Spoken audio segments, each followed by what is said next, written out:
आज पुनः हम लोग ब्रह्म मुहूर्त में भगवान नाम से अपना दिन आरंभ करके और नित्य प्रति भगवान की ही मुख निसृत वाणी ये भगवत गीता को श्रवण करने के लिए उपस्थित हुए हैं।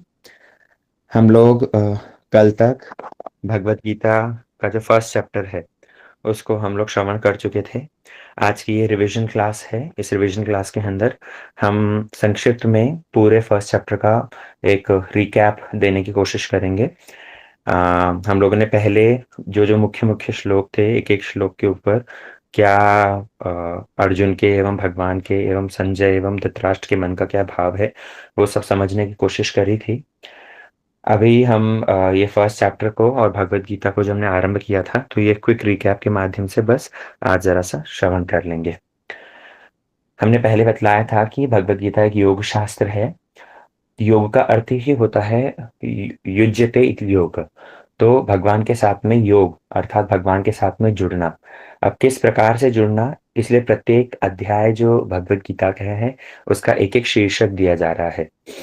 और वो शीर्षक जो है विशेष करके शास्त्रकारों ने, टीकाकारों ने ही वर्णन किया है, क्योंकि ये भगवत गीता अर्जुन और कृष्ण के बीच का एक वार्तालाप है, जहां पर महाभारत के भीष्म पर्व के अंतर्गत इसको वर्णन किया गया है। प्रथम श्लोक हम लोग श्रवण कर रहे थे।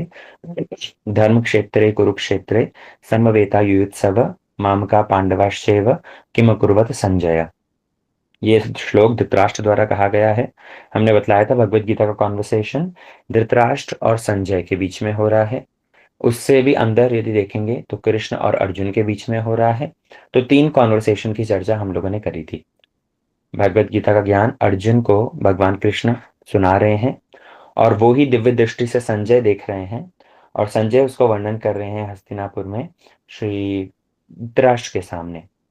और ओवरऑल यदि हम और आप यदि भगवत गीता पढ़ते हैं तो हम और आप एज ए जीवात्मा भगवान के माध्यम से, कृष्ण के माध्यम से उस ज्ञान को आहरण कर रहे हैं। तो एक थर्ड कॉन्वर्सेशन वहां पर इनिशिएट हो जाता है, जो कि हम हमारे और भगवान के बीच में है। मतलब भगवत गीता की टीचिंग्स के माध्यम से हम भी भगवान से कैसे युक्त हो सकते हैं, योग हो सकता है हमारा। तो वो बात यहाँ बतलाई गई थी। तो पहला श्लोक जो धर्म क्षेत्र कुरुक्षेत्र, इस श्लोक का स्पष्ट अर्थ तो शब्दार्थों से पता चल जाता है कि मेरे पुत्रों ने और पांडवों ने युद्ध भूमि में एकत्रित होकर के क्या किया। ऑब्वियसली युद्ध के लिए इकट्ठे हुए हैं तो युद्ध किया होगा, अर्थात इस प्रश्न का उत्तर भी अपने आप ही धृतराष्ट्र बतला रहे हैं। लेकिन यहाँ पर एक हिडन प्रश्न है, जो गुप्त प्रश्न धृतराष्ट्र पूछना चाह रहे हैं कि धर्म क्षेत्र कुरुक्षेत्र, वो जो कुरुक्षेत्र है वो धर्म क्षेत्र है, और उस धर्म का मेरे पुत्र पर क्या प्रभाव पड़ा। वास्तव में यही पूछना चाहते हैं धृतराष्ट्र। वो ये नहीं पूछना चाहते युद्ध स्थल में जाकर के क्या हुआ, क्योंकि धृतराष्ट्र को ये भय था कि कहीं संधि ना हो जाए, कहीं युद्ध करके मेरे पुत्रों कहीं मारे ना जाएं, या कहीं पंच पांडव वो धर्म पथ पर आकर के संधि के लिए राजी ना हो जाएं। इस तरह की विचारधाराएं उनके मन में चल रही थी। तो यहाँ पर और एक बात हमने लक्ष्य करी थी कि कैसे कुरुक्षेत्र को धर्म क्षेत्र क्यों बतलाया जाता है। उसके कई सारे कारण हमने श्रवण किए थे। तदुपरांत धृतराष्ट्र का यहाँ पर मामका कहने के पीछे जो अपने पुत्रों के प्रति स्नेह और पंच पांडवों के प्रति पक्षपातित्व है, वो भी लक्ष्य होता है ना। बाकी तो श्लोक की विस्तृत व्याख्या हम लोग पहले सुन चुके हैं। तो जब संजय ने ये श्लोक, धृतराष्ट्र ने ये बात पूछी है, तो अगले श्लोक से ही संजय ने कहना आरंभ किया है, और अगले श्लोक से लेकर के 11वें श्लोक तक संजय यही बात बतला रहे हैं कि धर्म क्षेत्र का आपके पुत्र के ऊपर कोई प्रभाव नहीं पड़ा है। दृष्ट्वा टु पांडवानीकम व्यूढ़म दुर्योधनस्तदा आचार्यम उपसंगम्य राजा वचनम अब्रवीत। कैसे उसने द्रोणाचार्य के पास में आकर के और ये वचन कहे। क्या क्या वचन कहे उनकी चर्चा हम लोगों ने करी थी।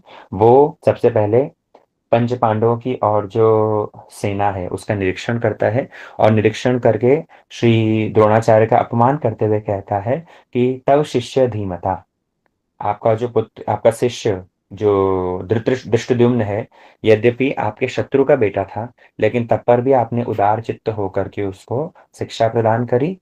आपका ये सॉफ्ट कॉर्नर आज कारण बना है कि पंच पांडवों का इतना अच्छा व्यू, चक्रव्यूह बना हुआ है। और अब पुनः वापस आप यदि मेरे प्रति लॉयल नहीं रहेंगे या ये पंच पांडवों के प्रति अपने सॉफ्ट कॉर्नर को प्रकाशित करेंगे तो हम युद्ध भी हार जाएंगे। तो वो ये दृष्टिद्युम्न के चक्रव्यूह को से सैन्य सैन्य रचना जो है उसको देख करके दुर्योधन इस तरह की बातें कहता है, क्योंकि भीष्म पितामह और द्रोणाचार्य इन दोनों के लॉयल्टी के ऊपर ही, लॉयल्टी एज इन दोनों के सॉफ्ट कॉर्नर जो पंच पांडवों के प्रति है उसको देख करके ही दुर्योधन के मन में भय था। उसने समस्त योद्धाओं का नाम ले लेकर के वहां पर बतलाया है, लेकिन जैसे ही इस समस्त योद्धाओं का नाम ले रहा था मन में विचार करने लगा कि कहीं मेरे साइड वाले योद्धा ये ना सोचे कि मैं उनको देख करके डर गया, इसलिए पुनः वो आपस अपने योद्धाओं का भी वर्णन करता है। ये च बहवः शूरा मदर्ते त्यक्त जीविता, नाना शस्त्र प्रहरणा, सर्वे युद्ध विशारदा।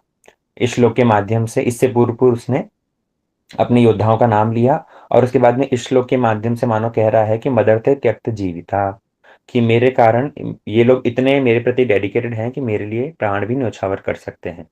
तो वास्तव में ये तख्त जीविता ये पूर्व काल है जहां पर वर्णन आ रहा है कि कैसे दुर्योधन के मुख से शुद्धा सरस्वती ये कह रही है कि मदरते तख्त जीविता, ये लोग सबके सब इनका जीवन जा चुका है, मेरे कारण ये सब के सब मरेंगे ही, मतलब विजय जो है वो अर्जुन को प्राप्त होगी भी, है ना। उसके बाद में अपर्याप्तम तदस्माकं बलम भीष्माभिरक्षिता, पर्याप्तम त्वदीयमेषां बलम भीमाभिरक्षिता। ये 10वें श्लोक के अंदर भी यहाँ पर अर्जुन का स्लिप ऑफ टंग, दुर्योधन का स्लिप ऑफ टंग हुआ है। शब्दों का जो चयन है हमने पर विस्तार से सुना था संस्कृत भाषा के अंदर, उन्होंने कुछ ऐसा अर्थ, ऐसे शब्द का चयन किया है जिसके ड्यूअल अर्थ हो सकते हैं। तो अपर्याप्तम कह करके ये बतला रहे हैं कि हमारी सेना को तो मापा ही नहीं जा सकता, हमारा बल असीम है। लेकिन दूसरी ओर अपर्याप्तम का और एक अर्थ निकलता है कि इनसफिशिएंट है, पर्याप्त नहीं है, अपर्याप्तम। तो भीष्म पितामह के द्वारा रक्षा की गई हमारी ये सेना, हमारा बल अपर्याप्त है, और भीम के द्वारा रक्षा की गई ये सेना, उसका बल पर्याप्त है। दुर्योधन के मुख से यह वचन निकल गया। तो यहाँ पर इसका स्लिप ऑफ टंग हुआ है, यहाँ पर जो शब्दों का चयन वो ठीक से कर नहीं पाए। इसके बाद में भगवान कृष्ण की कैसे एंट्री होती है उस विषय में हमने सुना था। ततः श्वेते शयरयुक्ते महती स्यंदने स्थितो, माधवा पांडवाश्चैव दिव्यो शंको प्रद्युम्नतो। जिस समय पर दुर्योधन ये अपनी दो 211 तक, वन 111 टू 1.2 से 1.11 तक जब ये सब बड़ी बड़ी बातें दुर्योधन कर रहा था, अपनी पॉलिटिकल बुद्धि को दिखला रहा था, तब भीष्म पितामह ने सोचा कि इन सब बातों में क्या रखा है। अब जब हम युद्ध करने के लिए आए ही हैं तो हम युद्ध के लिए बिगुल बजा देते हैं।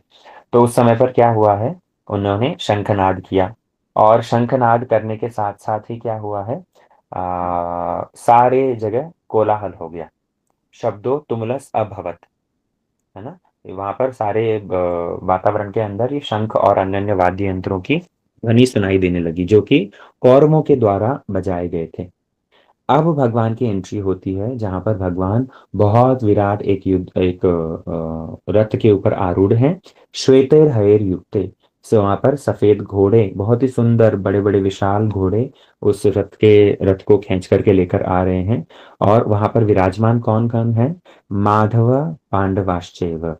वहां पर माधव लक्ष्मीपति सौभाग्य के पति स्वयं माधव कृष्ण विराजमान है, और उनके साथ अर्जुन विराजमान है। और उन दोनों ने क्या किया है, दिव्यो शंखो प्रदुत्मतो, उन दोनों ने अपने अपने शंख बजाए हैं। इससे पूर्व जिन जिन का भी नाम लिया था सब योद्धा अपना अपना शंख बजा रहे थे, किसी भी सारथी के शंख का वर्णन नहीं आया।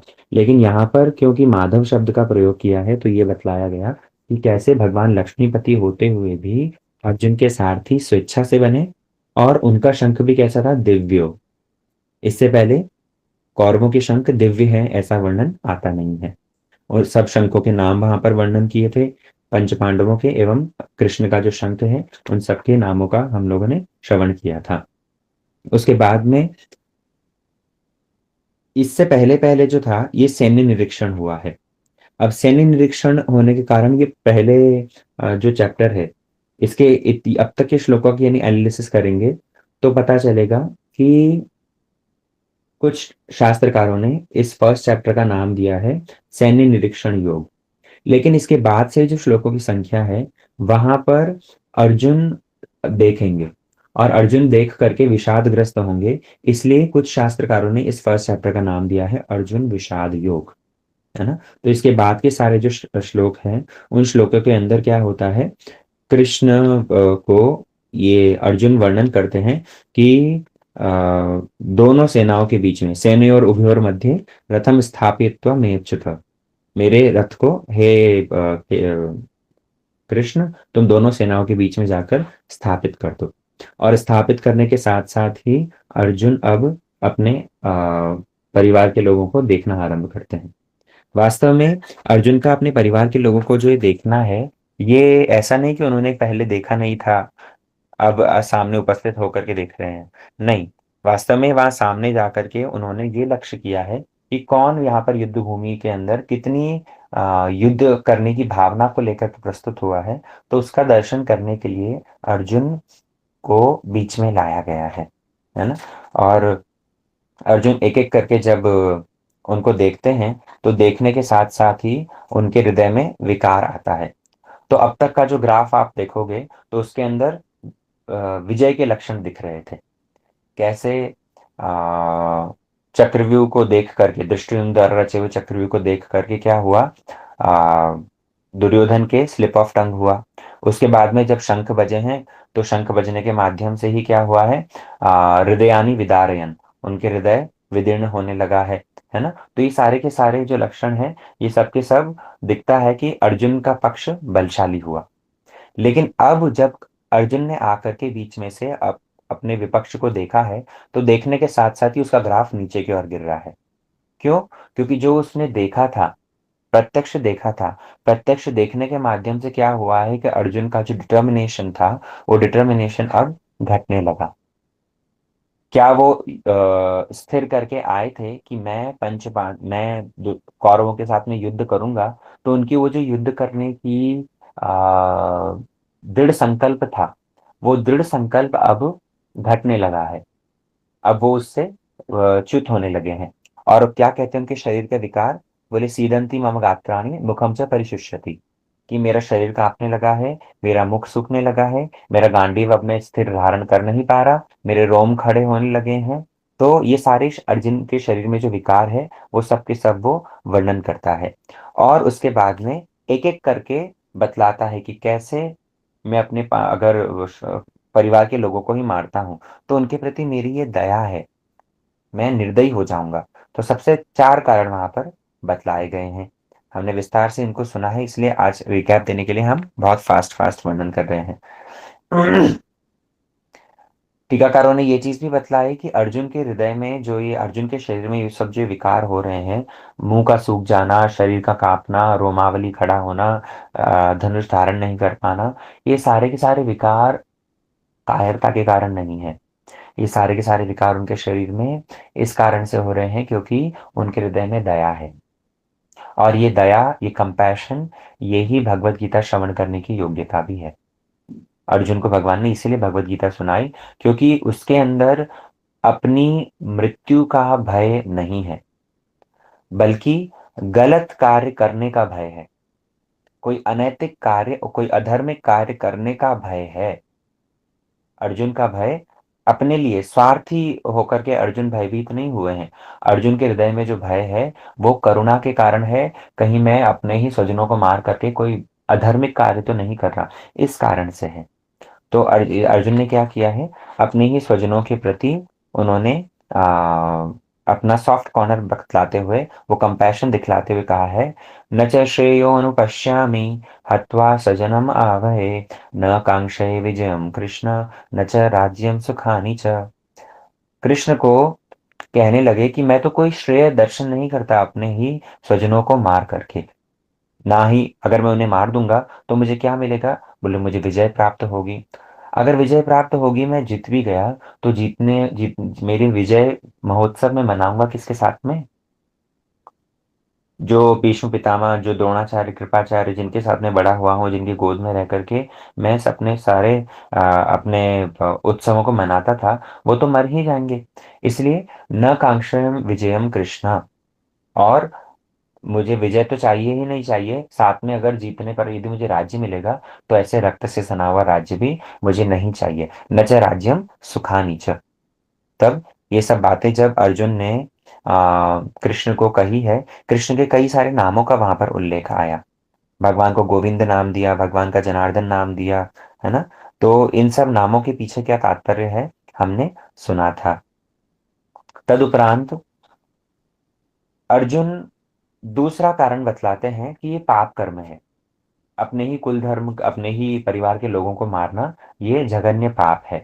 और पाप कर्म करके मैं नरकगामी हो जाऊंगा। तीसरा कारण उन्होंने बतलाया था कि कैसे हमारे कुल का क्षय होगा, है ना। वहां पर ये कारणों को वर्णन कर रहे हैं कि कैसे सबसे पहले मेरे हृदय में दया है। दया के बाद में उन्होंने बतलाया कि इन सबको मारना, ये इससे पाप कर्म होगा। और पाप कर्म तो होगा ही होगा, इसी के साथ साथ ये हमारे कुल का भी क्षय होगा। इसलिए कल की क्लासेस में हमने श्रवण किया था कैसे कुलक्षयम कृतम दोष मित्र द्रोहे च पातकम, कुलक्षयम कृतम दोष प्रपश्यन्ति जनार्दन। अर्जुन यहाँ पर कृष्ण को ये कहना चाह रहे हैं कि देखिए कृष्ण, हे केशव, कौरव तो अंधे होकर के लोभ में, लोभोपहृत चेतस, वो तो लोभ के कारण, राज्य लोभ के कारण अंधे होकर के इस महासंहार के लिए उपस्थित हो गए हैं। लेकिन अगर हम भी उनसे युद्ध करेंगे तो हम भी तो उसी प्रकार अंधे हो गए। इसलिए कुलक्षयम कृतम दोषम मित्र दोहे च पातकम, केवल मात्र छोटे छोटे मित्रों के बीच में जैसे लड़ाई होती है, उससे ही, उस तरह की क्वारल से ये चीज आरंभ हुई थी। और अब देखो कितने विराट युद्ध के अंदर परिणत हो गई है। और अगर हम भी युद्ध के लिए उद्यत होते हैं तो ऐसे में हम भी उनके प्रकार ही अंधे कहलाए जाएंगे। अर्जुन ने एक एक चीज का वर्णन किया कि कैसे कुल का क्षय होने से कुल धर्म का नाश हो जाता है, कुल धर्म का नाश होने से कुल की स्त्रियां दूषित हो जाती हैं, कुल की स्त्रियां दूषित होने से वर्ण शंकर की सृष्टि होती है, वर्ण शंकर की सृष्टि होने से जो पिंड इत्यादि क्रियाएं हैं, ये पिंड इत्यादि क्रियाओं को पितृलोक ग्रहण नहीं करते। ये पितृलोक क्या करते हैं, वो नरक में, वो नरकगामी हो जाते हैं, है ना। शंकरो नरका एव कुलाग्नानां कुलस्य च पतन्ति पितरो येषां लुप्त पिंडोदक क्रिया। तो ये पिंड इत्यादि क्रिया जो है, ये सारी की सारी क्रिया दूषित हो जाती है, पिंड पितृलोग अपने स्थान से गिर जाते हैं। और कल हमने विशेष एक बात बतलाई थी कि ये सारी पिंड क्रिया और जितने सारे हमारे पितरों के प्रति जो संबंध है या अन्य अन्य जो सब ऋण है, तो उन समस्त ऋणों से हम आबद्ध हैं। इन ऋणों से मुक्त होने का एक ही उपाय है। भागवतम कहता है, सर्वात्मना ये शरणम शरण्यम गतो मुकुंदम परिहृत्य करतम। एकमात्र उपाय है कि हम भगवान मुकुंद, ये जो मुकुंद शब्द है, इस मुकुंद शब्द की बड़ी सुंदर व्याख्या है। कुंद पुष्प होता है एक कुंद पुष्प के समान जिसकी मुस्कुराहट है, उन भगवान को कहा गया है मुकुंद। भगवान की जो दंत पंक्तियां हैं, बिल्कुल मोती के समान अत्यंत सुंदर, कुंद पुष्प के समान अत्यंत सुंदर उनकी दंतावली है। तो इसीलिए उनका एक नाम है मुकुंद, जिनकी ये मुस्कुराहट बड़ी सुंदर है। और इसका तात्विक अर्थ यदि देखेंगे, तात्विक अर्थ बतलाया गया कि मुक्ति ददाति इति मुकुंद, जो भगवान मुक्ति प्रदान करते हैं, ऐसे भगवान का नाम है मुकुंद। तो यहाँ पर यही चीज को बतलाया जा रहा है कि हमारे ऊपर बहुत सारे ऋण हैं। देवर्षि भूताप्त नृणाम पितृणाम न किंकरो नायम ऋणी च राजन, हमने कल श्लोक की व्याख्या करी थी। तो कैसे इन 5 ऋणों से, 6 ऋणों से मुक्ति यदि कोई होना चाहे तो एकमात्र उपाय है जो मुक्ति देने वाले भगवान मुकुंद है, उनका चरणाश्रय ग्रहण करना होगा, है ना। तो पिंड इत्यादि क्रियाओं को पितृलोक ग्रहण नहीं करने के कारण वर्ण शंकर के द्वारा वो पिंड इत्यादि क्रियाएं संपन्न नहीं होती है और पितृलोक अपने स्थान से च्युत हो जाते हैं। और जिस समय पर पिंड वर्ण संकर की सृष्टि होती है, तो उसके माध्यम से कुल धर्म का नाश हुआ और नरके नियतम वासो, घोर बहुत लंबे समय के लिए क्या होता है, नरक में वास मिलता है। इसलिए अर्जुन बड़े ही आश्चर्य में पढ़ करके, बड़े ही पछतावे में पढ़ करके कृष्ण से कहते हैं, अहोबत महत पापम कर तुम व्यवस्थिता वयम, हम लोग कितने भयानक पाप करने के लिए उपस्थित हो रहे थे। हे हे अर्जुन, हे हे कृष्ण, मैं और ये पाप करने के लिए उद्धृत नहीं होना चाहता। इसलिए क्या हुआ है, विसृज्यम शशरम चापम शोकम संविग्र मानस। अर्जुन के हाथ से जो गांडीव था, वो गांडीव वो गिर गया है। विसृज्यम शशरम चापम, जो उसके बाणों सहित उनका जो गांडीव था, चाप था, वो गिर गया है। और वो शोक ग्रहित ग्रसित हो गए हैं। और संतप्त होकर के, उद्विग्न होकर के वहां रथ के ऊपर अर्जुन बैठ जाते हैं। तो इस तरह से प्रथम श्लोक के अंदर, प्रथम अध्याय के अंदर बतलाया गया है कि कैसे एक और अर्जुन का विषाद है और कैसे दूसरी ओर सेना का निरीक्षण है ना। और यहाँ जो विषाद से ये भगवत गीता आरंभ हुई है, तो यद्यपि विषाद से आरंभ हो रही है, फर्स्ट चैप्टर के अंदर ये अर्जुन का विषाद है, लेकिन ये विषाद की कथा को सुन करके हमारे जीवन का विषाद दूर होगा। भगवत गीता का अयम आरंभ जो है, वो भले ही विषाद से हुआ हो, लेकिन इसका इतना प्रताप है कि ये हमारे जीवन के जितने सारे विषाद है, जितना सारा दुख कष्ट है, उसको दूर करने में सामर्थ्य रखता है। अब जितने भी शास्त्र देखो, जैसे भागवतम है, भागवतम भी आयम आरंभ होता है परीक्षित महाराज को श्राप लगने से। परीक्षित महाराज भी जब ब्राह्मण का अपमान करते हैं तो अभिशापित होते हैं। अभिशापित होकर के उनके मन में भी विषाद जागृत होता है। चले आते हैं राज्य छोड़ करके गंगा जी के तट पर। और गंगा के तट पर रह करके जब प्रायोवेशन पर उपस्थित होते हैं, तो तब जा करके ये भागवतम ग्रंथ प्रकाशित होता है। तो ये भागवतम भी आरंभ हुआ है विषाद से, लेकिन जगत के विषाद को हरण करने के लिए। भगवत गीता ये भी आरंभ हुई है विषाद से, लेकिन इसका ज्ञान हमारे जीवन के विषाद को नष्ट करने वाला है। रामायण देख लीजिए, रामायण के अंदर भी किस प्रकार वाल्मीकि जी, उनको भी विषाद हुआ। कब हुआ था आप लोगों ने देखा होगा, जिस समय वाल्मीकि जी स्नान करने के लिए जाते हैं। स्नान करने के लिए जाते थे, क्रौंच पक्षी का जोड़ा बैठा होता है वृक्ष पर, और किसी बहेलिये ने उस क्रौंच पक्षी में से जब मारा है, एक नर पक्षी को मारा, तो मादा पक्षी भी उसके विरह में रोते रोते रोते रोते प्राण त्याग देती है। और इसी दृश्य को वाल्मीकि जी देख करके विषादग्रस्त हो जाते हैं।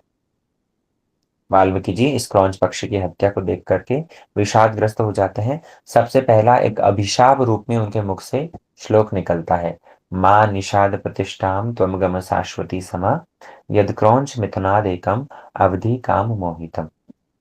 तो यद्यपि ये अभिशाप है, लेकिन ये अभिशाप ही कैसा है, ये विषाद से निकला हुआ वाल्मीकि जी के मुख से ये अभिशाप भी महाकाव्य बन गया। यही एक ऐसा श्रेष्ठ काव्य बन गया जिसके माध्यम से वाल्मीकि जी के अंदर एक ऐसी विलक्षण योग्यता आई कि उन्होंने संपूर्ण 24,000 श्लोक वाली ये रामायण ग्रंथ की रचना करी, है ना। तो भले ही हमारे सनातन संस्कृति के ग्रंथ हैं, ये विषाद से आरंभ हो रहे हैं, लेकिन इनके अंदर इतना सामर्थ्य है कि हमारे जीवन का सारा विषाद को दूर कर सकते हैं। तो ऐसा श्रेष्ठ ये ग्रंथ है। इस भगवत गीता के प्रथम अध्याय को आज हमने श्रवण किया है। कल से हम लोग अब भगवत गीता के द्वितीय अध्याय को आरंभ करेंगे। मुख्य मुख्य श्लोक जो कुछ भी आएंगे वो सब हमने उसके ऊपर डिटेल रूप में चर्चा होगी, और वो श्लोक आप लोग अवश्य ही याद करेंगे। पहले अध्याय के अंदर और ज्यादा कुछ यदि नहीं याद कर पाए, कम से कम पहला श्लोक सभी को याद होना चाहिए। किस प्रकार वहां पर, क्योंकि ये एक श्लोक ही बहुत महत्वपूर्ण है, और इसकी व्याख्या भी जिस तरह से हमने विस्तृत रूप में व्याख्या सुनी थी, वो समस्त व्याख्या को भी हमें हृदयंगम करना होगा। ठीक है, अभी आज के सत्र को हम लोग यहीं विश्राम देते हैं। आप लोग अभी कल से पुनः द्वितीय अध्याय श्रवण करने के लिए प्रस्तुत रहें। और जो क्विज होगा, क्विज की भी हम आपको, क्वेश्चन पेपर जैसे रेडी होगा, हम आपको उसकी भी डेट्स फाइनल करके बतला देंगे। ठीक है, वंशाकल्पतरुभ्यश्च कृपा सिन्धुभ्येव च पतितानां पावनेभ्यो वैष्णवेभ्यो नमो नमः।